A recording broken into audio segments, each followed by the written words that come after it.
Hey, it's Tim here with Expert Power Wash in Portland, Oregon. Hey, I wanted to show you how we set up the SkyVac on a job site. So I'll kind of show you how we're set up and let's take a look. All right, there's the carbon fiber light pulls. Got it kind of resting in the gutter before I start up the vac and the generator.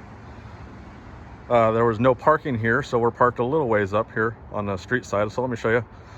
There's the SkyVac. You got 25 feet of cord.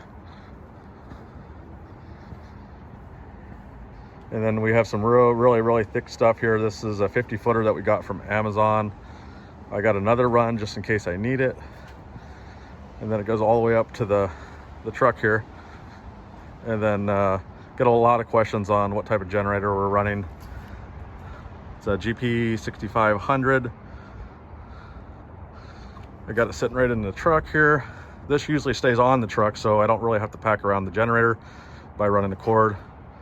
I'll get some type of better security eventually, but yeah, that's how we're set up. You guys all have a good one.